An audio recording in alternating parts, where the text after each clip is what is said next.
Hello everyone, welcome back जीटेक Poly. तो कैसे हैं आप लोग? उम्मीद करता हूं आप लोग अच्छे होंगे एंड अपनी पढ़ाई भी कर रहे होंगे। स्टूडेंट, अगर बात करें लास्ट लेक्चर्स की तो हम लोगों ने डिफरेंट टाइप्स की अगर बात करें, सबसे पहले हम लोगों ने पॉइंटिंग की बात की थी। उसके बाद हम लोगों ने देखा था कि मेथड ऑफ पॉइंटिंग कैसे होते हैं, हम पॉइंटिंग को करते कैसे हैं। उसके बाद हम लोगों ने डिफरेंट टाइप्स के पॉइंटिंग को शेप के आधार पे जो प्रेजेंट टाइम में फ्रिक्वेंटली यूज हो रहे हैं घरों के अंदर, दीवारों पे हमें देखने को मिलता है, इसके बारे में हम बात कर रहे थे। तो लास्ट लेक्चर में हम लोगों ने फ्लश जो पॉइंटिंग थी हमने उसके बारे में बात किया था। तो उसी से आगे आज हम बात करने वाले हैं और देखते हैं कि इसके अलावा जितने भी हमारे पॉइंटिंग वर्क है वो कौन कौन से हैं, इनके बारे में हम बात करेंगे। तो देखते हैं। देखिए, हम लोगों ने यहाँ पे डिफरेंट टाइप्स के पॉइंटिंग वर्क को तो देख लिया था। इसमें हम लोगों ने टाइप ऑफ पॉइंटिंग की बात कर रहे थे, जिसमें हम लोगों ने फ्लश पॉइंटिंग की बात किया था।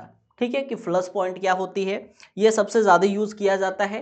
इसके बाद देखिए, आज जो हम बात करने वाले हैं टिप की, अगर हम बात करें या पॉइंटिंग की बात करें, तो उसमें हम जैसे लास्ट लेक्चर्स में हमने फिगर भी दिखाया था आपको, और फिगर के माध्यम से समझाने की कोशिश किया था कि डिफरेंट टाइप्स के जो हमारी पॉइंटिंग होती हैं, चाहे वो फ्लश हो, चाहे वो हमारा यू ग्रुप्ड हो या फिर वी ग्रुप्ड हो, ये किस तरीके से दिखती हैं, ये सारी चीज़ों के बारे में हम लोगों ने डिस्कस भी किया हुआ था। लेकिन यहाँ पे हम एक बार यहाँ पे थ्योरी को भी देखेंगे और एक फिगर के माध्यम से भी देखेंगे कि किस तरीके से ये देखने में होते हैं। ठीक है, अगेन देखेंगे। यहाँ पे अगर बात करें हम टाइप ऑफ पॉइंटिंग की, तो देखिए सबसे पहले अगर हम बात करें यहाँ पे, तो हम लोगों ने फ्लश पॉइंटिंग की बात किया था। लास्ट लेक्चर्स में हम लोगों ने फ्लश पॉइंट की बात किया था। यहाँ पे आप सिंपल देख पा रहे हैं कि ये हमारा क्या है, वॉल है। आप सिंपल यहाँ पे समझ सकते हैं कि ये वॉल है, ये भी वॉल है, ये हमारे, और ये जो ईंट है, मतलब वॉल की ईंट की जो दीवार है, इसके बीच में, इस ईंट और इस ईंट के बीच में यहाँ पे सिंपल क्या किया गया है, जोड़ में मसाला को भरा गया है। ठीक है, मसाला को भरा गया है। तो ये हमारा था फ्लश पॉइंटिंग। सबसे ड्यूरेबल भी होते हैं, सबसे ज्यादा फ्रिक्वेंटली यूज भी होते हैं, ये होते हैं। ठीक है ना, और कॉस्ट भी कम आती है इनकी। तो चलिए स्टार्ट करते हैं। अब बात करेंगे यहाँ पे यू झिर्रीदार टिप, यानी यू ग्रुप्ड पॉइंटिंग की बात कर रहे हैं। अब देखिए, हमने दिखाया था आपको कि ये क्या होते हैं, जोड़ों में मसाला भरकर। जोड़ों में तो मसाला भरना ही, क्योंकि पॉइंटिंग वर्क का मतलब यही है। ज्वाइंटर्स जो होते हैं बेटा, जो ज्वाइंटर्स के अर्धगोलाकार झिर्री बना दी जाती है। कैसा? सेमी सर्कुलर, यानी यहाँ पे हम क्या बना देते हैं, यहाँ पे सेमी सर्कुलर झिर्री बना दी जाती है। यह टिप सुंदर तथा मजबूत होती है क्योंकि मसाला जोड़ों में प्रेस हो जाता है। ध्यान से समझेंगे क्या कहा हमने, कि इसमें इसमें क्या होती है कि जोड़ में मसाला भरकर जो ज्वाइंटर होते हैं बेटा, ठीक है ना, ज्वाइंटर मतलब दो ईंट जहां पे के बीच के जो ज्वाइंट होते हैं, उस ज्वाइंटर को सेमी सर्कुलर शेप में झिर्रीदार बना दिया जाता है। और ये कैसे होते हैं, हमने बताया कि ये देखने में टिप बहुत ही सुंदर लगती है, और ये कैसे होते हैं, मजबूत होते हैं, यानी स्ट्रांग होते हैं, क्योंकि ये मसाला प्रेस हो जाता है। ठीक है, तो ये कैसे थे, यू ग्रुप्ड। अब देखिए, यहाँ पे अगर हम बात करें यू ग्रुप्ड की, तो देखिए हम लोगों ने बात किया था कि ये देखिए कुछ भी तरीके का दिख रहा है, भी ग्रुप्ड पॉइंटिंग। देखिए ये भी तरीके से, अगर यही क्या हो जाए, यू टाइप का हो जाए, ठीक है, ये कैसा हो जाए, वी टाइप का हो जाए, या भी टाइप का है तो भी बोल रहे हैं। अगर यही यू टाइप का हो जाए, यानी कुछ इस तरीके से हो जाए यू टाइप का, या सेमी सर्कुलर हो जाए, तो इसी को हम क्या कहेंगे, यू शेप्ड। ठीक है ना, यू ग्रुप्ड। चलिए, तो देखिए अब, by filling the joints with by filling the joints with यहां पे मसाला अगर हम भर देंगे, यानी मोटार की बात हो रही है, mortar, semi circular slits are made with the joints बनते हैं। This tip is beautiful. ये कैसे देखने में होते हैं बेटा, बहुत अच्छे होते हैं, खूबसूरत होते हैं, और ये मजबूत भी होते हैं। ठीक है, ये मजबूत भी होते हैं और ये ड्यूरेबल भी होते हैं। और बिकॉज द, यहां पे अगर बात करें मोटार की, because the motor is pressed in the joints, joints में क्या किया जाता है, मोटार को प्रेस कर दिया जाता है, इसीलिए मजबूत हो जाते हैं, ड्यूरेबल हो जाते हैं, और देखने में भी अच्छी लगती हैं। तो ये हमने देखा यू ग्रुप्ड। इसके बाद यहाँ पे बात करेंगे वी झिर्रीदार टिप। अब देखिए वी की अगर बात करें तो वी तो यहाँ पे बना हुआ है, देखिए ये क्या है, वी शेप का है ना, ये कुछ वी शेप का है कुछ इस तरीके से, इसीलिए इसको हम वी ग्रुप्ड पॉइंटिंग के नाम से जान रहे हैं। अगर इस तरीके से अगर पॉइंटिंग वर्क होती है तो हम कहेंगे कि वी ग्रुप्ड पॉइंटिंग है ये, ठीक है। अब देखिए इसमें क्या देखेंगे हम कि यह पत्थर की चिनाई के जोड़ों में लगाई जाती है। ध्यान देंगे बेटा, ध्यान देंगे, हमने क्या बताया, और ये क्या पे यूज होती है, ये पत्थर की चिनाई में प्रयोग की जाती है और आकार में बाहर निकली होती हैं। आकार में कैसी होती हैं, बाहर निकली, ये आकार में बाहर निकली रहती हैं, ठीक है। तो हमने क्या कहा कि सबसे पहली बात तो इस बात को पॉइंट नोट करो कि इसको यूज कहां करते हैं। तो हमने कहा कि इसका यूज पत्थर की चिनाई में किया जाता है, सबसे बात। फिर इसके बाद ये आकार में कैसे होते हैं, बाहर की साइड निकले रहते हैं, जैसे दीवार का हो गया, दीवार का प्लास्टर वाला फेस हो गया ना, उससे ये बाहर बाहर की तरफ निकले होते हैं, ठीक है। ये कैसे होते हैं, और ये आकार में बाहर की निकली रहती है, ठीक है। हमने बताया कि it is installed in the joints of stone masonry, जहां पे स्टोन मैसनरी के जॉइंट्स होते हैं वहां पे इसका प्रयोग किया जाता है, ठीक है। और ये प्रोट्रूड्स होते हैं इन शेप, ठीक है ना, बाहर की तरफ ये निकले होते हैं। अब देखिए यहां पे बात करें बस्टर्ड, देखिए यहां पे अगर बात करें बास्टर्ड की, तो इसमें क्या है कि इस टिप में 6 mm चौड़ी पट्टी दीवार से 3 mm बाहर निकली रहती है। क्या बात कर रहे हैं हम कि इस टिप में 6 mm चौड़ी पट्टी होती है। देखिए सिंपल सा बात आप जान गए होंगे कि पॉइंटिंग किसको कहते हैं या टिप किसको कहते हैं। टिप जो जोड़ थी ना बेटा, जो हॉरिजॉन्टल जोड़ थी, जॉइंट्स थी या वर्टिकल जॉइंट्स थी, उसी में हम अलग अलग प्रकार से अलग अलग शेप के आकार पे हम क्या कर रहे हैं, मसाला को भर रहे हैं, ठीक है। तो हमने कहा कि इस टिप में यानी जब मसाला भर रहे हैं तो 6 mm चौड़ाई होगी, पट्टी की जो चौड़ाई है 6 mm होगी, ठीक है, 6 mm चौड़ी होगी और दीवार से 3 mm बाहर निकली रहती है, ठीक है। टोटल 6 होगा जिसमें 3 mm बाहर निकली रहती है। तो इस टाइप्स के जो हमारे टिप होते हैं वो कैसे होते हैं, बास्टर्ड टाइप के होते हैं, ठीक है ना। तो अगर हम बात करें यहाँ पे बेटा, तो हम देख सकते हैं कि डिफरेंट टाइप्स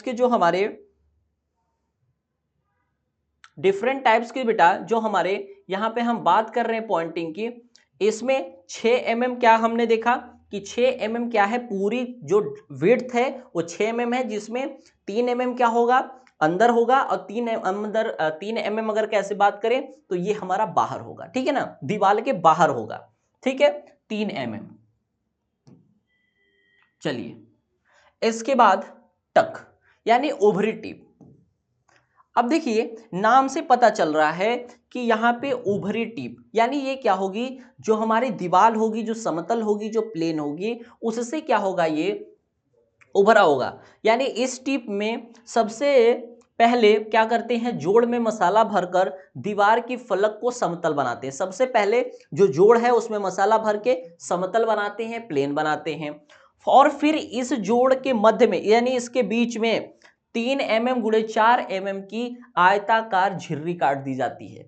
मतलब यहाँ पे रेक्टेंगुलर शेप में इस आकार में क्या किया जाता है, जहां पे हमने मसाला भरा है जॉइंट्स में, इस आकार की क्या होती है, एक झिर्री काट देते हैं और इस झिर्री में पुटीन भर देते हैं, ठीक है, पुट्टी भर देते हैं जो 3 mm बाहर उभरी रहती है। देखिए ये क्या कैसा होगा, इस आकार में हम क्या कर रहे हैं, झिर्री काटे, फिर उसमें हमने क्या कहा, झिर्री में पुटीन को भर देते हैं, यानी पुट्टी को भर देते हैं, कितना, 3 mm जो बाहर उभर जाती है, बाहर निकाल देते हैं 3 mm, ठीक है।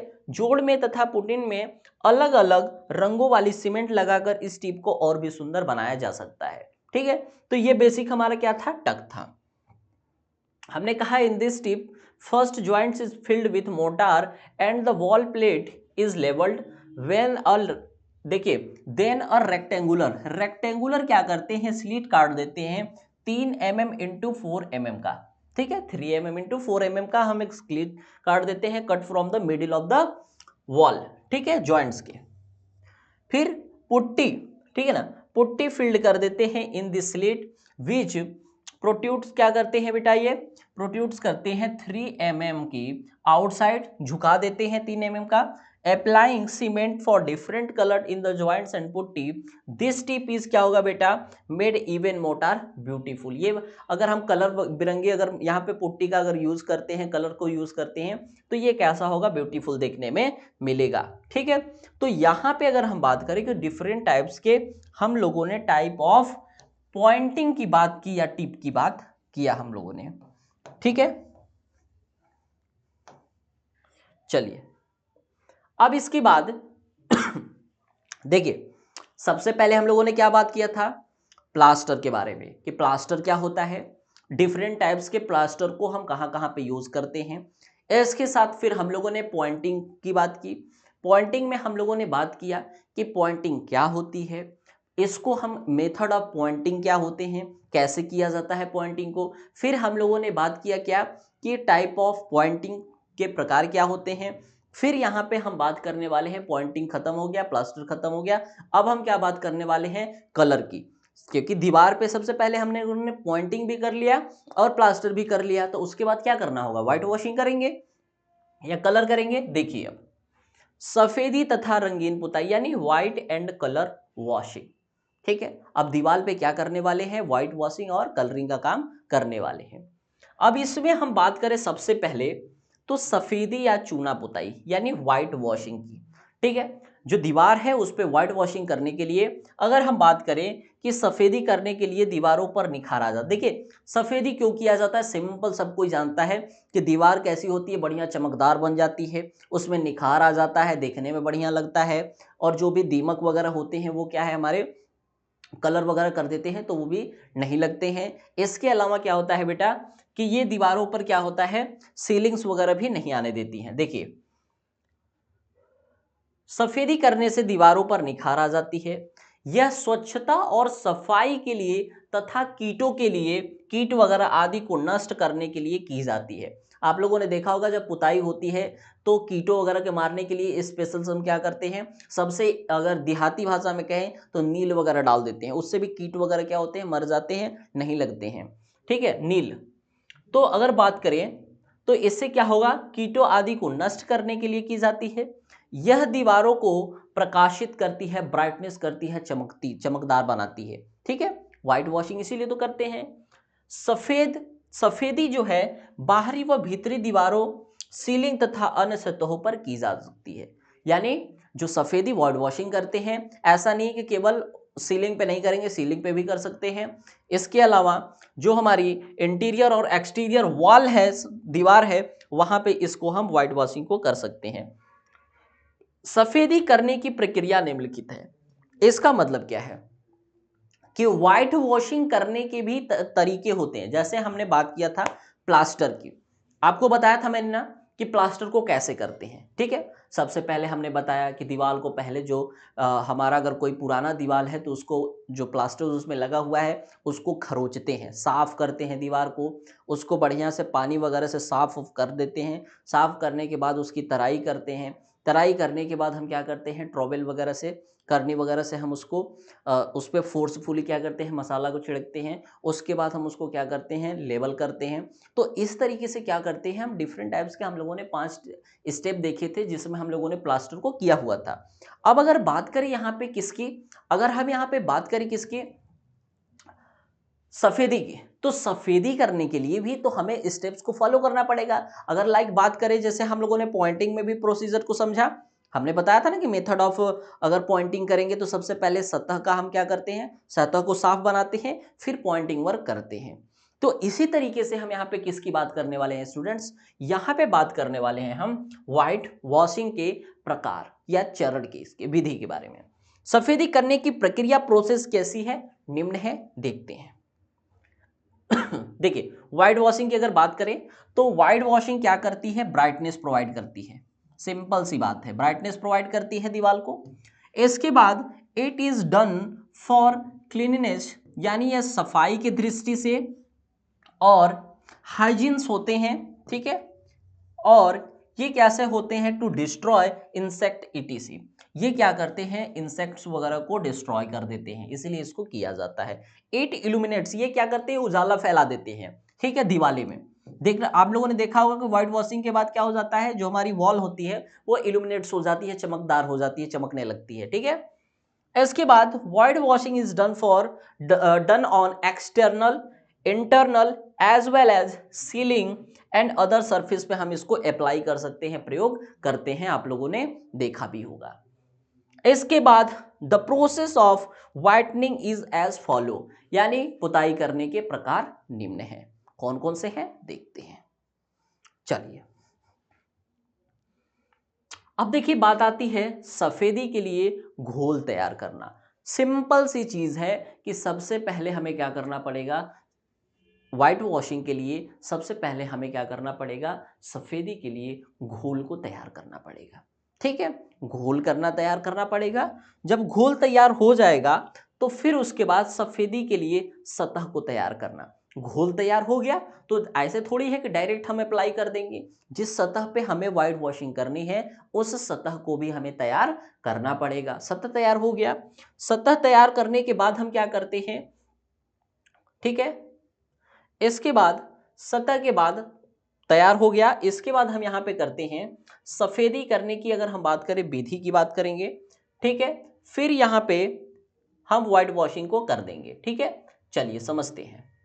सबसे पहले हम यहां पे बात करने वाले हैं किसकी, सबसे पहले बात करने वाले हैं सफेदी के लिए घोल तैयार करना। कैसे घोल तैयार करेंगे, देखिए चूना को क्या करते हैं पानी की उचित मात्रा में, ठीक है।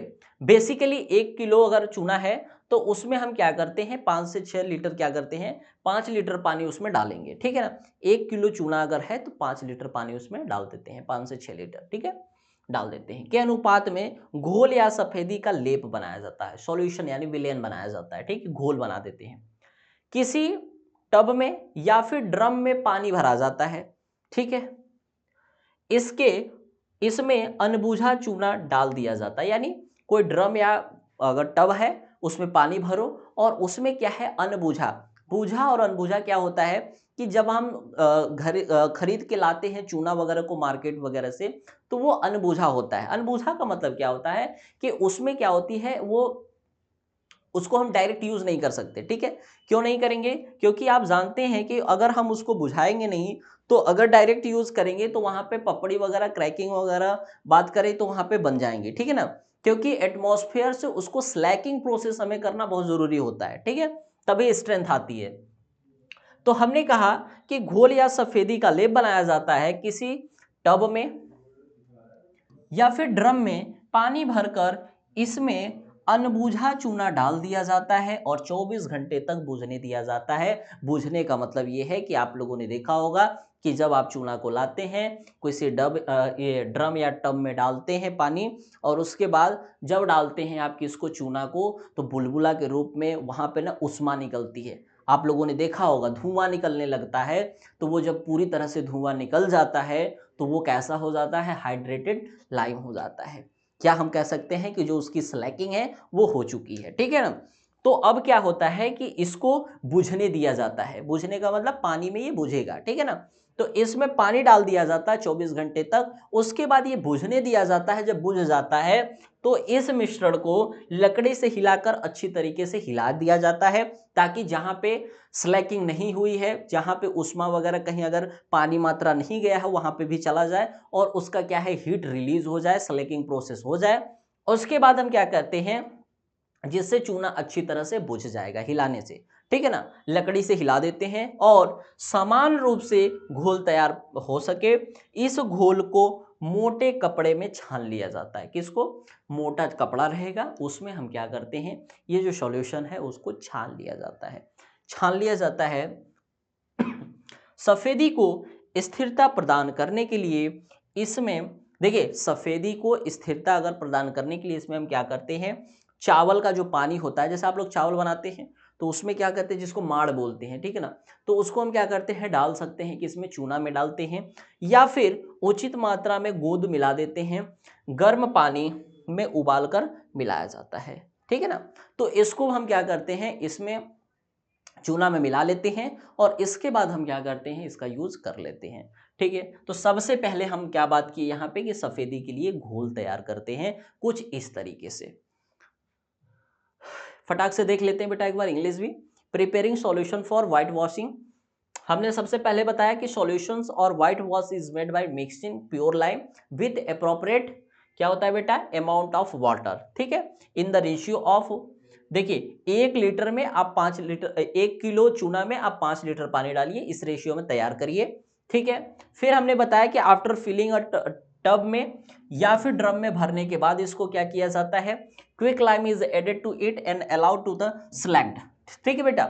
स्लैकिंग प्रोसेस को हम क्या करते हैं, स्टार्ट कर देते हैं, इसको बुझाते हैं पानी में रख के 24 घंटा, उसके बाद इसके क्या होते हैं, जो मिक्सचर्स हो जाते हैं, जो इसके विलयन बनते हैं, लकड़ी से उसको हिला देते हैं ताकि जहां पे स्लैकिंग प्रोसेस नहीं हुआ है, कहीं ऐसा अगर पार्टिकल कोई स्पेसिस अगर छोटा हुआ है चूने का, जहां पे पानी नहीं गया है, तो वहां पानी जाके क्या करेगा, हीट को इवापोरेट कर देगा, और इससे क्या होगा कि हमारा जो विलयन होगा वो बढ़िया तरीके से तैयार हो जाता है। फिर इसमें हम क्या करते हैं, this solution is filtered थ्रूली a thick cloth, ये इसको क्या किया जाता है, फिल्टर कर लिया जाता है, छान लिया जाता है एक थिक क्लॉथ से, कपड़े से। फिर हमने बताया कि to provide stability to the white wash, white wash में स्टेबिलिटी को प्रोवाइड करने के लिए हम क्या करते हैं, it is mixed with boiled rice water, जो बॉइल्ड राइस के वाटर होते हैं उसको मिला दो इसमें, या फिर appropriate amount of gum boiled in hot water, ठीक है, इसको डाल के हम क्या करते हैं, इसकी स्टेबिलिटी को अच्छा रखते हैं, ठीक है।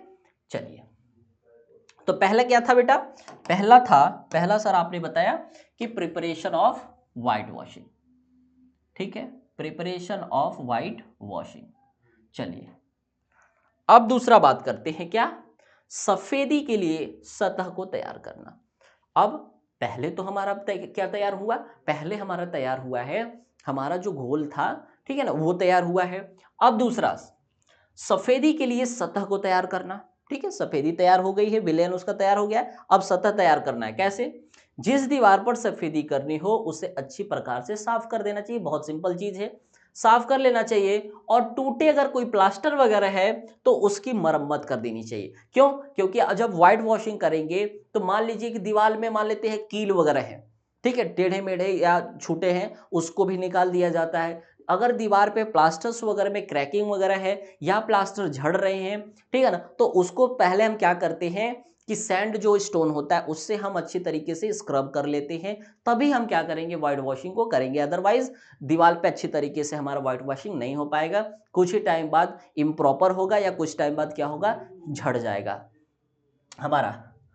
तो हमने कहा कि टूटे प्लास्टर्स को अच्छी तरीके से क्या कर देना चाहिए, मरम्मत कर देनी चाहिए, और दीवार में अगर कील वगैरह के निशान वगैरह हैं तो वहां पे चूना पुट्टी से भर देना चाहिए, ठीक है, भर देना चाहिए। ये बेटा पुट्टी है, ये क्या है, पुट्टी।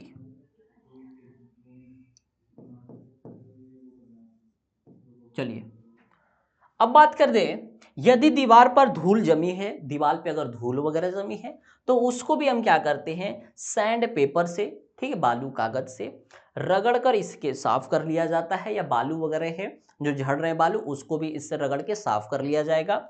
फिर हमने बताया कि पुरानी सतह पर सफेदी करने से पहले अच्छी प्रकार से सफाई कर लेनी चाहिए, अगर सफाई नहीं करेंगे तो दीवार जैसा डल का डल रह जाएगा। पुरानी सफेदी की पपड़ी निकल रही हो तो उसे ब्रश से रगड़कर अच्छे तरीके से रगड़कर साफ कर देना चाहिए, या फिर सैंड पेपर का प्रयोग करना चाहिए। जहां पे धुआं वगैरह है बेटा, आप लोगों ने देखा होगा कि बहुत जहां पे खाना वगैरह लकड़ी से स्पेशली अगर बनते हैं तो वहां पे धुआं वगैरह हो जाते हैं, या कोई अन्य जगह हो सकता है जहां पे धुएं वगैरह हैं, तो धुएं से काली हुई दीवारों पर सफेदी करने से पहले एक कोट राखी घोल का कर देना चाहिए, ठीक है। तो इस तरीके से हम लोगों ने यहाँ पे देखा, क्या देखा, कि सरफेस को प्रिपरेशन कैसे किया जाएगा व्हाइट वॉशिंग करने से पहले, ठीक है। सबसे पहले विलयन को तैयार करो, यानी जो व्हाइट वॉशिंग है उसको तैयार कर लिए। इसके बाद दूसरा हम लोगों ने सरफेस की बात की, जिसमें हम लोगों ने देखा यहाँ पे कि सरफेस को किस तरीके से साफ किया जाएगा। साफ अब हमारा हो चुका है, हमने सारे सरफेस का काम कर लिया है कुछ इस तरीके से। अब नेक्स्ट क्या करने वाले हैं, एक बार बेटा इंग्लिश वर्जन देख लेते हैं, preparation the surface of white washing की। तो हमने क्या कहा, the wall to be white washed, जो व्हाइट वॉश्ड क्या है बेटा, दीवार है, ठीक है, शुड बी क्लीन्ड, क्लीन्ड होनी चाहिए थ्रूली, पूरा साफ होना चाहिए। ब्रोकन अगर बेटा प्लास्टर्स वगैरह है तो हमने बताया इसको रिपेयर कर लो। और अगर कोई नेल मार्क्स है, कोई कील वगैरह का मार्क्स है तो उसको किससे भर दो, उसको लाइम पुट्टी से भर दो। If there is dust accumulated, अगर कोई डस्ट वगैरह है तो उसको क्या करो, क्लीन कर लो, साफ कर लो। ठीक है बेटा, डस्ट को क्या है, क्लीन कर लो। फिर बेटा हमने बताया कि rubbing with the sand paper से रगड़ दो। फिर हमने बताया बेटा कि before white washing the old surface, जो पुराना सरफेस है, इट शुड बी थ्रूली क्लीन, इस ये क्या है, पूरा साफ होना चाहिए। ठीक है, थ्रूली।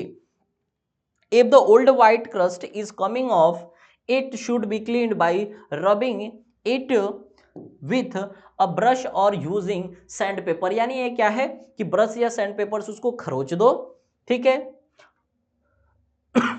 इसके बाद हमने बताया कि अगर कोई बेटा स्मोक वगैरह है, ब्लैक स्मोक वगैरह है, यानी काली अगर धब्बा वगैरह पड़ा हुआ है दीवार पे, तो वहां पे हम क्या करते हैं, एक राखी कोट का क्या करते हैं बेटा, राखी सॉल्यूशंस का को अप्लाइड कर लेते हैं, एक कोट कर लेते हैं, उसके बाद व्हाइट वॉशिंग को करते हैं। तो वहां पे क्या होती है, जो ब्लैक होता है वो हट जाता है, फिर वहां पे भी शाइनिंग आ जाती है दीवार में।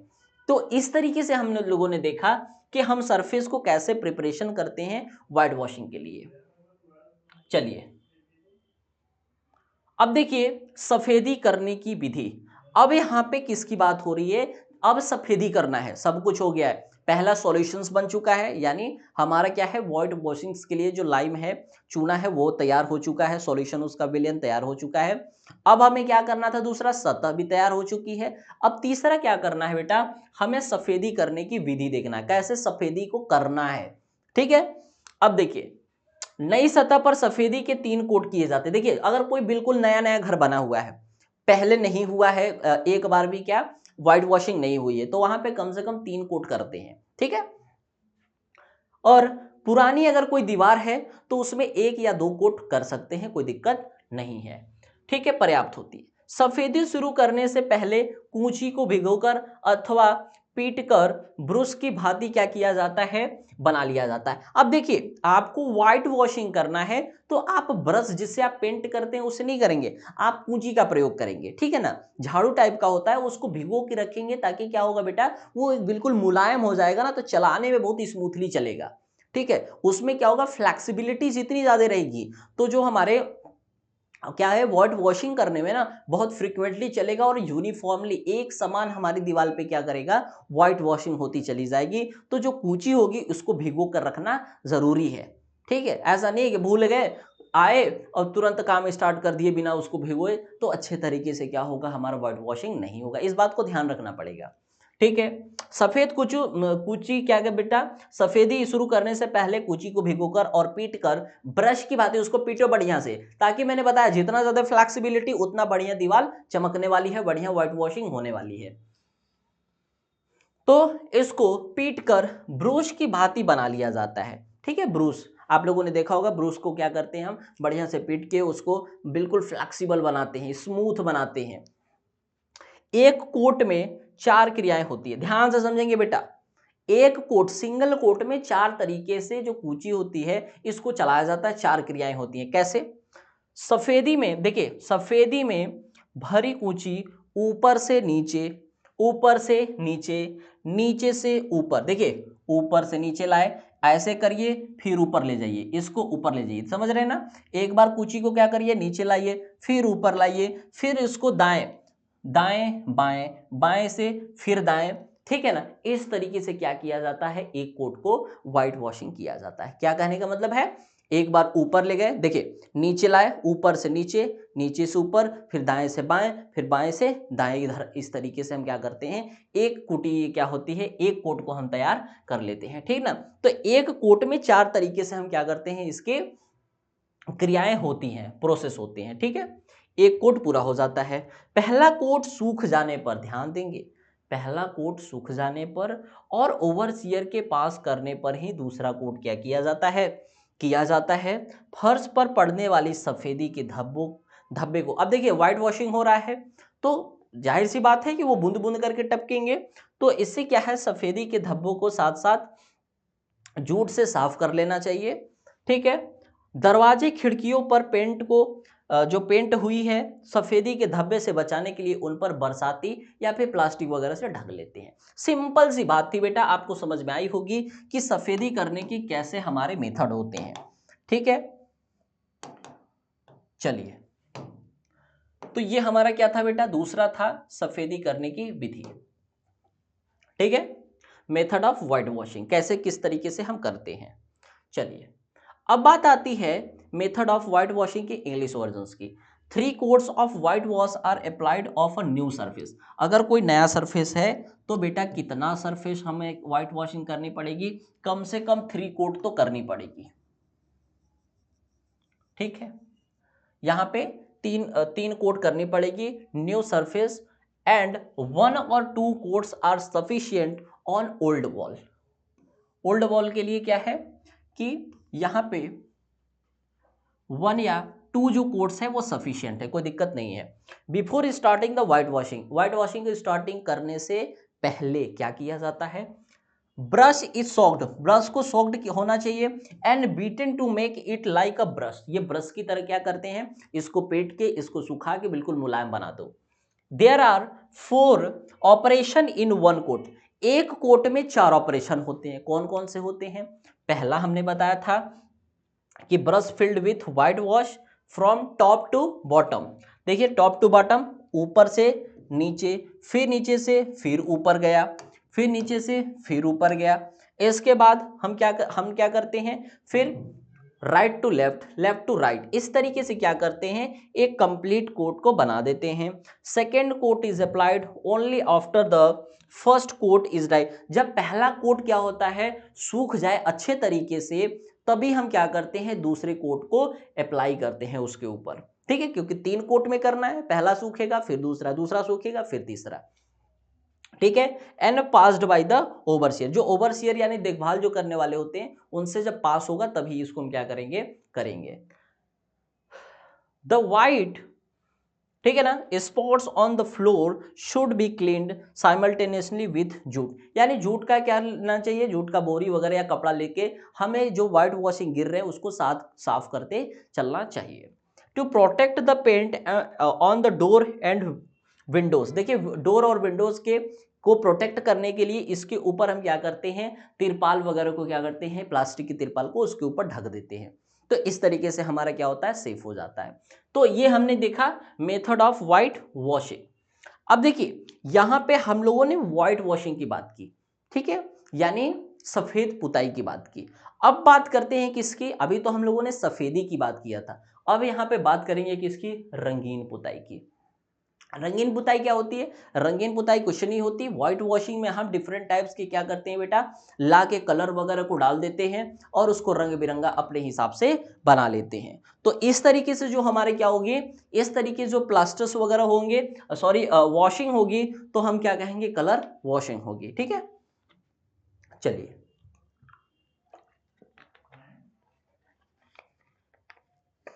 देखिए, सफेदी के घोल में वांछित रंग मिलाकर रंगीन पुताई तैयार की जाती है। देखिए व्हाइट है, व्हाइट में डिफरेंट टाइप्स के कलर डालते जाओ, जाहिर सी बात है व्हाइट्स में तो हम डिफरेंट टाइप्स के कलर को डाल के मिला सकते हैं और कलर वॉशिंग को बना सकते हैं। रंगीन पुताई करने से पहले सतह पर एक कोट सफेदी करना आवश्यक होता है। बेटा अगर एक कोट आप सफेदी करने के बाद रंगीन करेंगे ना तो अच्छे तरीके से छप जाता है। ठीक है ना, एक अगर आप लोगों ने देखा होगा कि अगर व्हाइट अगर हमें प्लेन मिल रही है उसके ऊपर रंगीन डालेंगे तो क्या होता है, यूनिफॉर्मली उस सरफेस पे हमारी जो कलर वॉशिंग होती है वो हो पाती है अच्छे तरीके से। रंगीन पुताई का एक ही कोट पर्याप्त होता है, परंतु विशेष कार्य पे अगर अधिक बहुत विशेष स्पेशल कार्य है तो वहां पर अधिक कोट भी किए जा सकते हैं। रंगीन पुताई भी सफेदी की भांति की जाती है। ध्यान देंगे बेटा, रंगीन जो हमारी वॉशिंग होगी वो व्हाइट वॉशिंग की तरह ही होती है, सेम प्रोसीजर उसी की तरह होता है, परंतु कूची के स्थान पर ब्रश का प्रयोग करने से पुताई अच्छी रहती है। कलर वाले में अगर आप ब्रश से करेंगे तो इसमें क्या होगा, अच्छी हमारी फिनिशिंग आती है। रंग की समान तीव्रता बनाए रखने के लिए एक कमरे के लिए पर्याप्त घोल एक ही बार तैयार कर लेना चाहिए। ऐसा नहीं है कि एक ही बार में 5 ड्रम बना दिए, नहीं, एक रंग में, यानी अगर बात करें एक रूम में करना है ना, तो घोल आप उतना ही रंगीन वाला बनाइए जितने में एक रूम हो जाए। ऐसा नहीं कि अब 5 रूम का एक ही साथ बना दिए। इससे क्या होगा ना कि इससे हमारा कार्य क्या होगा, थोड़ा सा फाइन हो जाता है, और इससे क्या होगा कि समान तीव्रता रहती है। ठीक है, समान तीव्रता रहती है। तो हम लोगों ने बात किया, ठीक है। अब अगर मान लीजिए कि आपने क्या किया कि घोल बनाया, समझिए मेरी बात को, आपने घोल बनाया। अब एक कमरे की जगह मान के चलते हैं कि आधा कमरा ही पूरा हुआ, अब फिर से बनाना पड़ेगा। अब पहले जैसा अगर कलर नहीं बना तब दिक्कत हो जाएगी ना। आप मान लीजिए पहले की तरफ बिल्कुल क्या 100% बनी जाएगा, क्योंकि वहां पे तो मैनुअल होगा। ठीक है, अगर ऑटोमेटिकली होता है या कंपनी से बन के आती तब तो समझ में आता है। कलर वॉशिंग की अगर हम बात करें तो वहां पे क्या होगा ना, 2 रंग का एक ही रूम में ऐसा पता चलेगा कि 2 वाल की थोड़ा सा कलर कुछ और है, और 2 वाल या एक वॉल की क्या है, जो बाद में हम लोगों ने अप्लाई किया हुआ है कलर्स का, वो कुछ अलग कलर का है। तो वहां पे ये डिफरेंसेस देखने को मिलेंगे। या अब पता चला कि आपने क्या किया कि एक बार कलर बनाया, अब पता चला कि एक एक जो रूम है वो बढ़िया से हो गया, अब दूसरे वाले में थोड़ा सा घट गया। तो इस तरीके से इस हिसाब से बनाएंगे कि एक बार बनाएंगे तो अगर हमें एक या दो अगर रूम बनाना है तो उसमें उतना एक ही बार में हो जाना चाहिए, उसमें दोबारा ना बनाना पड़े, क्योंकि वहां पे जॉइंट्स आएंगे। तो पता चला कि अगर उस तरीके से कलर वगैरह मैचिंग नहीं गई तो क्या होगा, भद्दा दिखना लगेगा। तो यहाँ पे यही है कि रंग की समान तीव्रता बनाए रखने के लिए एक कमरे के लिए पर्याप्त घोल एक ही बार में बनाना चाहिए। ठीक है, चलिए। Colour washing, coloured paint is prepared by adding the desired colour to the white wash solution. White wash जो सॉल्यूशन है उसमें हम क्या करते हैं, डिजायर्ड कलर को मिला देते हैं। ये तो आप लोगों ने समझ लिया होगा।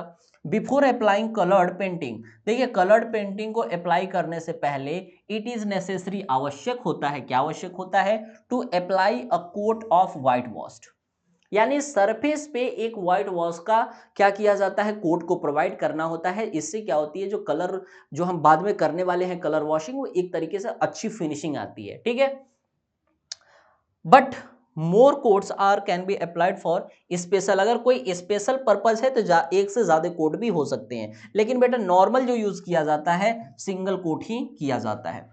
Colour painting is also like a white washing, इसको क्या किया जाता है, ये प्रोसीजर अप्लाई किया जाता है जस्ट लाइक व्हाइट वॉशिंग की तरह। ठीक है, कलर में भी। और using A brush instead of brush result, देखिए यहां पे ब्रश यूज किया जाएगा किसकी जगह, इंस्टेड ऑफ जो हमारी कूची थी वहां पे, अब यहां पे क्या यूज करने वाले हैं, ब्रश को यूज करने वाले। ठीक है, बेटर पेंटिंग के लिए। To maintain uniform colour intensity, uniform colour intensity को बनाए रखने के लिए sufficient solution of one room should be prepared at once, एक बार में प्रिपेयर्ड होना चाहिए। ठीक है, आई होप आपको समझ में आया होगा। और डेफिनेटली आप बेटा जितनी भी चीजें पढ़ रहे हैं बड़ी इंटरेस्टिंग है, और आपको ऐसा बोरिंग बिल्कुल भी नहीं लगना चाहिए कि नहीं सर ये तो हम समझ में नहीं आया, क्योंकि आप जानते हैं कि व्हाइट वॉशिंग सभी के घरों में होती है। ठीक है, चलिए अब देखिए बात करते हैं किसकी, अब यहां पे बात करते हैं डिस्टेम्पर की। देखिए सबसे पहले व्हाइट वॉशिंग, दूसरा फिर हम लोगों ने किसकी बात की, कलर वॉशिंग की, फिर अब उसी से थोड़ा सा एडवांस लेवल पे चलते हैं, क्या, डिस्टेम्पर। डिस्टेम्पर क्या है बेटा, आप लोग जानते हैं कि चूने में उपयुक्त रंग वर्णक तथा आवश्यक पूरक मिलाकर डिस्टेम्पर बनाए जाते हैं। डिस्टेम्पर क्या होते हैं, डिस्टेम्पर आप जानते हैं कि डिस्टेम्पर्स में क्या होते हैं, पूरे के पूरे क्या होते हैं, चूने ही तो होता है, कुछ और होता है क्या, नहीं, चूना ही होता है। ठीक है ना, हमने कहा कि चूना, डिस्टेम्पर्स में भी क्या होते हैं बेटा, चूने होते हैं, जैसे हम जिप्सम वगैरह बोलते हैं, तो चूने में उपयुक्त रंग वर्णक यानी कलर पिगमेंट को मिला के या फिर आवश्यक पूरक मिलाकर डिस्टेम्पर बनाए जाते हैं। ये चूने के रंग भी कहलाते हैं, ये चूने के क्या होते हैं, रंग भी कहलाते हैं। डिस्टेम्पर्स को भीतरी दीवारों पर किया जाता है। बेटा आप लोग कमेंट करके बताइएगा कि इंटीरियर यानी अंदर वाले भीतरी दीवार पे ही क्यों बनाया जाता है, एक बार कमेंट करके बताएंगे, बाहर वाले पे क्यों नहीं कर सकते, दीवार पे। इसको पानी में घोलकर ब्रश से लगाया जाता है, किससे लगाया जाता है, ब्रश से लगाया जाता है, पानी में घोलकर। डिस्टेम्पर बाजार में रेडीमेड मिलते हैं, घर पे बनाते हैं क्या, नहीं बनाते हैं, मार्केट से ही तो लाते हैं डिस्टेम्पर। डिस्टेम्पर रंग सुंदर और टिकाऊ होते हैं, देखिए इसके जो रंग होते हैं सुंदर होते हैं, टिकाऊ होते हैं और पेंट से पर्याप्त सस्ते पड़ते हैं, पेंट से सस्ता भी पड़ता है। परंतु ये धूप और वर्षा से, ध्यान से समझेंगे बेटा, यही रीजन है, धूप और वर्षा से तुरंत खराब हो जाएगा डिस्टेंपर, धूप और वर्षा से तुरंत खराब हो जाएगा हमारा डिस्टेंपर, इसीलिए इसको बाहरी सतह पर नहीं लगाना चाहिए। यह सफेदी की तुलना में अच्छे व सुंदर लगते हैं, यानी व्हाइट वॉशिंग की अपेक्षा ये सुंदर भी लगते हैं और ये क्या होते हैं, ये मजबूत भी होते हैं, यानी ड्यूरेबल होते हैं, टिकाऊ होते हैं। ठीक है, चलिए, distemper are made by adding suitable colour pigment, colour pigment को बना के बनाया जाता है and necessary fillers to lime. ठीक है, these are also called lime colour, इसको लाइम कलर के नाम से जाना जाता है। Distemper is done on interior wall, ये भी इंपॉर्टेंट है बेटा, इंटीरियर वॉल में लगाया जाता है। It is dissolve in water, इसमें क्या किया जाता है, वाटर को डिजोल्व किया जाता है and applied with brush, brush के द्वारा अप्लाई कर दिया जाता है। Distempers are visible readymade in the market, यानी ये है मार्केट में क्या है, रेडीमेड हमें मिलता है, घर पे बनाने की जरूरत नहीं है। डिस्टेंपर कलर्स आर ब्यूटीफुल, ये कैसे होते हैं, ब्यूटीफुल होते हैं और ड्यूरेबल होते हैं बेटा, इसीलिए इसको हम यूज करते हैं। और ये बहुत ही सस्ता होते हैं पेंट से, पेंट से क्या होते हैं, डिस्टेंपर सस्ता होते हैं। But they are can easily affected by sun and rain, लेकिन अगर डायरेक्ट धूप में रहा, अगर थोड़ी भी सीलन आई, पानी थोड़ा सा भी लगा किसके अंदर, डिस्टेंपर के अंदर, तो वो तुरंत पपड़ी की तरह उछड़ना क्या होगा, शुरू हो जाएगा। ठीक है, यानी ये क्या है, अफेक्ट हो जाएगा किसके द्वारा, अगर सन और रैन के डायरेक्ट टच में रहा, इसीलिए इसको अप्लाइड किया जाता है इंटरनल सरफेस पे। इट लुक्स नाइस, ये अच्छा दिखता है, and beautiful compare to white, यानी ये वाइट वॉशिंग से कैसा होते हैं, ये वाइट से देखने में बढ़िया लगता है और ये ड्यूरेबल होता है। ठीक है, चलिए अब देखिए बात करते हैं क्या, डिस्टेंपर दो प्रकार के होते हैं बेटा, ध्यान से समझेंगे बेटा। हमने क्या कहा, डिस्टेंपर दो टाइप्स के होते हैं, कौन कौन से टाइप्स के होते हैं, पहला तो आप जानते हैं जो घरों में नॉर्मली यूज होता है वो कौन सा होता है, ड्राई, आप लाते हैं कट्टे में लाते हैं, ठीक है ना, ड्राई होता है, उसके बाद हम पानी घर पे डालते हैं। ठीक है, अगर हम बात करें यहाँ पे दूसरा, तो ऑयल बर्न्स या ऑयल बॉन्ड्स डिस्टेंपर होते हैं, यानी उसमें क्या होते हैं, तैली होते हैं, मतलब एक क्या है ड्राई अवस्था में है, दूसरा क्या है लिक्विड वाले में। ठीक है ना, तो दो टाइप्स के हमारे क्या होते हैं, डिस्टेंपर्स होते हैं। समझते हैं कि हमने क्या कहा, सबसे पहला ड्राई डिस्टेंपर, देखिए ड्राई डिस्टेंपर यानी डीडी, शॉर्ट में डीडी बोलते हैं और इसको ओबीडी बोलते हैं, oil bound, oil bound distemper. ठीक है, अब देखिए सूखा या ड्राई डिस्टेंपर, ड्राई या तैलीय डिस्टेंपर। सूखा डिस्टेंपर पाउडर के रूप में होता है, आप लोगों को देखते हैं ना, नॉर्मली जो हम लेके आते हैं वो पाउडर के फॉर्म में होता है, छोटे छोटे कट्टों में, ठीक है ना, भर के आता है। तो हमने कहा कि सूखा डिस्टेंपर पाउडर के फॉर्म के में होता है, तैलीय डिस्टेंपर में सूखे जाने वाला तेल मिला रहता है, यानी ये क्या है बेटा, तैलीय डिस्टेंपर्स भी क्या होते हैं, इसमें ना जो सूखे हुए ऑयल होते हैं, उस तरीके से क्या है, तैलीय डिस्टेंपर में सूख जाने वाला तेल मिला रहता है।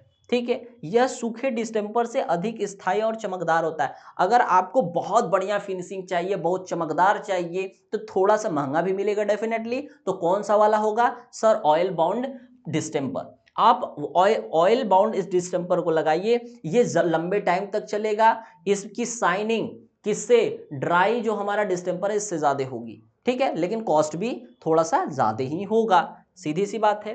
दोनों प्रकार के डिस्टेंपर निर्माणकर्ता के निर्देशों के अनुसार पानी में घोलकर तैयार किए जाते हैं। देखिए ऐसा नहीं है कि ऑयल का मतलब सर लिक्विड के फॉर्म में हम लेके आएंगे, नहीं, आप जो ऑयल बाउंड जो हमारा डिस्टेंपर है ये भी सूखा होता है, लेकिन उसके अंदर सूख जाने वाली क्या होती है, तेल होती है, उसमें भी जब पानी डाल के हम क्या करते हैं, दीवार पे लगाते हैं, तो ऑयल वाले में ज़्यादा ब्राइटनेस देखने को मिलता है, चमकता ज़्यादा है और ज़्यादा दिन तक चलता है। इसकी जो ड्यूरेबिलिटी होती है, टाइमिंग होती है, वो भी लंबे टाइम तक होती है। ठीक है, दोनों प्रकार के क्या है बेटा, डिस्टेंपर निर्माण करता है निर्देशों के अनुसार पानी में घोल कर तैयार किए जाते हैं और ब्रश से लगाए जाते हैं। कैसे, किससे लगाए जाते हैं बेटा, इसको कूची से नहीं लगाएंगे, इसको हम किससे लगाएंगे, ब्रश से लगाएंगे। डिस्टेंपर करने से पहले सतह को अच्छी प्रकार झाड़कर साफ कर लेना चाहिए। हमेशा की तरह प्लास्टर में भी देखा, पॉइंटिंग में भी देखा, यहाँ पे भी देख रहे हैं, व्हाइट वॉशिंग में भी देखा। तो डिस्टेंपर करने से पहले सतह को अच्छी तरीके से झाड़कर साफ कर लिया जाता है। ठीक है, और चिकनी सतह पर सैंड पेपर रगड़ दिया जाता है, क्योंकि छपकेगा नहीं फिर। क्योंकि ये क्या होगा बेटा, ये जो हमारा डिस्टेंपर्स है अगर चिकना रहेगा सतह तो क्या दीवार पे चिपकेगा, नहीं चिपकेगा। तो वहां पे सैंड पेपर को लाते हैं और रगड़ देते हैं, थोड़ा सा खरोच देते हैं, तो उससे क्या होगा, हमारा जो डिस्टेंपर है वहां पे अच्छे तरीके से चिपक जाएगा दीवार में। ठीक है, नई सीमेंट प्लास्टर सतहों को जिंक सल्फेट के घोल से धो लिया जाता है। अगर कोई नया सरफेस है हमारा तो उसको जिंक सल्फेट से धो लिया जाता है। डिस्टेंपर करने से पहले सतह अच्छी तरीके से सूख जानी चाहिए। देखिए, डिस्टेंपर तभी करते हैं बेटा, मैंने एक प्रॉब्लम, बहुत कॉमन प्रॉब्लम है और एक बेसिक प्रॉब्लम ये भी है कि मैंने देखा हुआ है बहुत लोग घर बनाए, तुरंत जैसे ही उनके पास पैसा पर्याप्त है, तुरंत घर बना, तुरंत डिस्टेंपर स्टार्ट हो जाता है। बेटा जब तक दीवार सूख नहीं जाती तब तक आप डिस्टेंपर्स को नहीं लगाएंगे, क्योंकि ये मॉइस्चर्स का क्या होता है, दुश्मन होता है। तुरंत दीवार को खराब करना, यानी जो डिस्टेंपर आप करेंगे ना, पपड़ी के फॉर्म में उखड़ना स्टार्ट हो जाएगा, सारा का सारा पैसा बर्बाद हो जाएगा। ठीक है, तो हमेशा कोई पूछे कि बताओ कि अगर हमने घर तुरंत बनाया और तुरंत क्या हम डिस्टेंपर को यूज कर सकते हैं, नहीं कर सकते, क्योंकि ये मॉइस्चर का दुश्मन होता है, तुरंत अफेक्ट करेगा। तो इसीलिए बेटा क्या करते हैं कि नई दीवार को 2 मास तक सूखने देना चाहिए। अगर नई दीवार है, कम कम से कम मिनिमम 2 महीने के बाद ही हमें पुट्टी करना है, इससे पहले नहीं करना है। सूखने दो दीवार को, जब सूख जाएगा, ड्राई हो जाएगा, तब हम क्या करते हैं, डिस्टेंपर को कार्य करना चाहिए।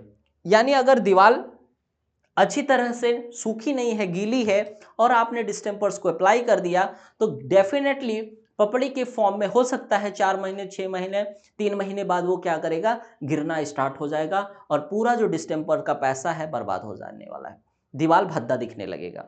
तो ये प्रॉब्लम देखने को मिलती है। यहाँ पे 2 टाइप्स के थे, ड्राई डिस्टेंपर, इसके बाद ऑयल बाउंड डिस्टेंपर। चलिए अब देखिए, यहां पे अगर बात करें बेटा, इसके अलावा ड्राई डिस्टेंपर बात किया था हमने, 2 टाइप्स के थे, एक ड्राई, एक ऑयल बाउंड डिस्टेंपर। फिर हमने बताया कि ड्राई डिस्टेंपर्स इज प्रोवाइड, ठीक है ना, ये पाउडर के फॉर्म में होते हैं, इज इन पाउडर फॉर्म।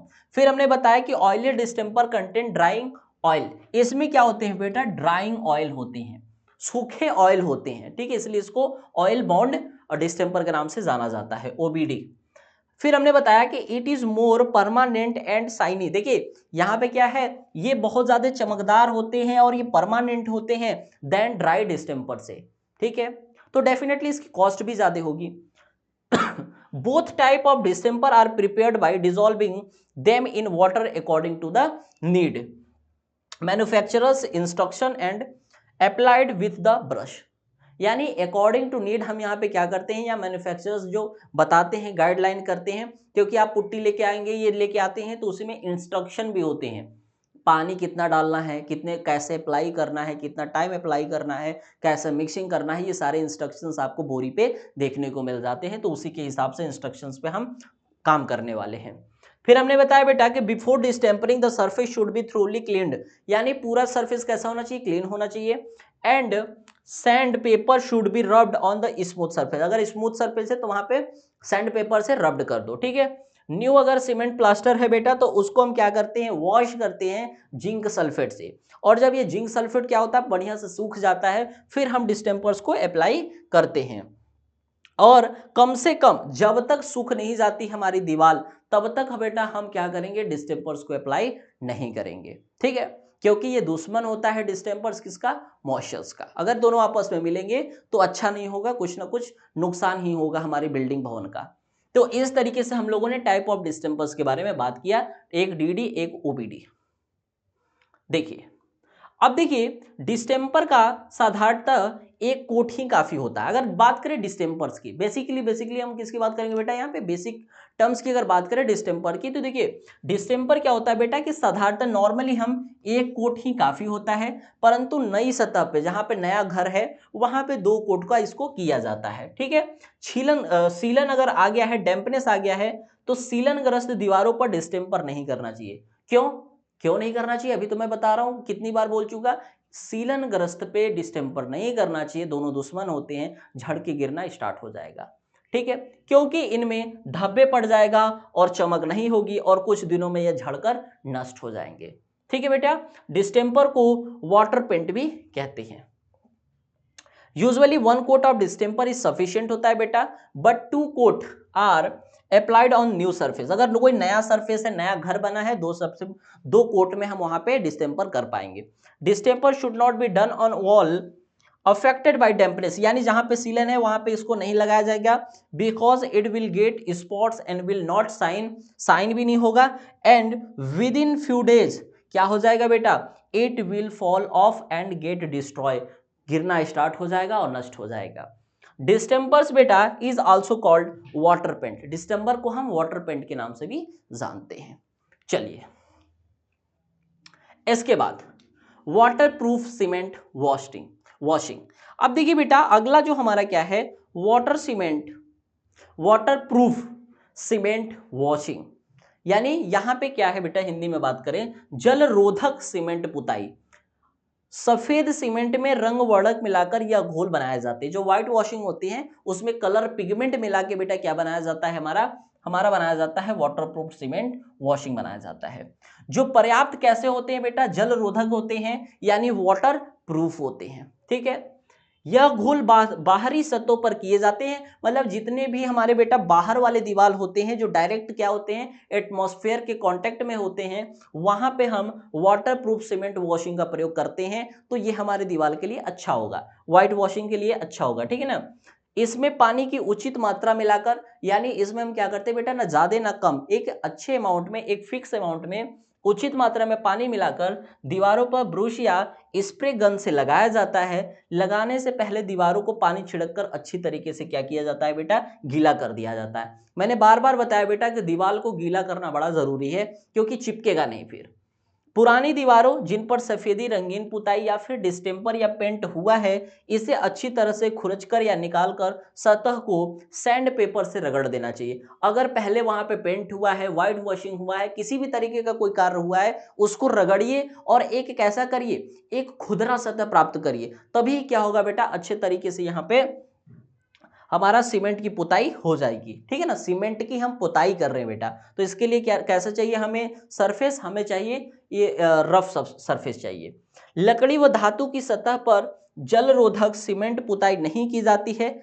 कोई अगर मेटल है, वुडन वगैरह है, तो वहां पे इसको हम नहीं पोतेंगे। ठीक है ना बेटा, तो वाटर प्रूफ सीमेंट वॉशिंग की प्रयोग हम, कोई मेटल वगैरह है, कोई धातु है, लाइक जैसे मान लीजिए वुडन हो गया, या फिर अगर बात करें किसकी, मेटल की, तो वहां पे हम इसको नहीं अप्लाई करते हैं। जल रोधक सीमेंट बेटा घोल या पाउडर के रूप में बाजार में विभिन्न नाम से तैयार मिलते हैं। देखिए जो वाटर प्रूफ सीमेंट वॉशिंग है ना बेटा, ये डिफरेंट टाइप्स के नाम के आधार पे हम मार्केट में जाएंगे और नाम बताएंगे तो हमें मिल सकता है। कौन कौन से नाम होते हैं बेटा, देखिए जैसे स्नोशेम, सुपरशेम, एक्वासेम, इसके बाद ड्यूरासेम आदि, इनकी प्रयोग विधि निर्माणकर्ता द्वारा डिब्बों पर अंकित रहती है। इस नाम से आते हैं बेटा, इस नाम से आते हैं, और ये क्या होते हैं, इनको कैसे यूज करना है, इनको कैसे यूज करना है, अप्लाई करना है, ठीक है ना, दीवार के ऊपर, ये सारे इंस्ट्रक्शंस कहां मिलेंगे आपको, इन्हीं जो बोरी में या फिर ये जो डब्बे में आएंगे उन्हीं पे लिखा रहेगा इंस्ट्रक्शन, निर्देश कैसे अप्लाई करना है। तो हम इसको क्या कर सकते हैं, अप्लाई कर सकते हैं। तो ये क्या था, वाटरप्रूफ सीमेंट हमारा वॉशिंग। ठीक है बेटा, इसके बाद इसका बेटा यहाँ पे इंग्लिश वर्जन है कि वाटरप्रूफ सीमेंट वॉशिंग क्या होते हैं, जो अभी हमने बताया उसी का पूरा क्या है बेटा, यहाँ पे इंग्लिश वर्जन है। तो यहां तक हम लोगों ने डिफरेंट टाइप्स की क्या बात की, यहाँ पे डिफरेंट टाइप्स के सबसे पहले हम लोगों ने कुछ फिनिशिंग की बात की, पॉइंटिंग के फिनिशिंग के बाद हम लोगों ने बात की किसकी, उसके बाद हम लोगों ने व्हाइट वॉशिंग की बात की, फिर कलर वॉशिंग की बात की, फिर इसके बाद हम लोगों ने डिस्टेम्पर की बात की। डिस्टेम्पर्स के बाद हम लोगों ने टाइप्स ऑफ डिस्टेम्पर देखा, जिसमें हम लोगों ने ड्राई डिस्टेम्पर और इसके बाद हम लोगों ने ऑयल बाउंड डिस्टेम्पर्स के बारे में बात किया, कैसे अप्लाई करते हैं। इसके बाद बेटा हम लोगों ने अभी बात किया कि वाटर प्रूफिंग सीमेंट जो हमारा डिस्टेम्पर्स है इसको कैसे लगाते हैं। तो यहां तक बेटा हम लोगों ने कवर कर लिया है। इसके बाद हम इसी टॉपिक्स में बेटा चैप्टर नंबर 11 में, जिसमें हम सरफेस फिनिशेस के बारे में बात कर रहे हैं, हम फिर कंटिन्यू करेंगे क्लास को। आई होप आप लोगों ने एंजॉय किया होगा, बहुत कुछ सीखने को मिला होगा, और इसी तरीके से आप अपना प्यार बनाए रहें। धन्यवाद, टेक केयर।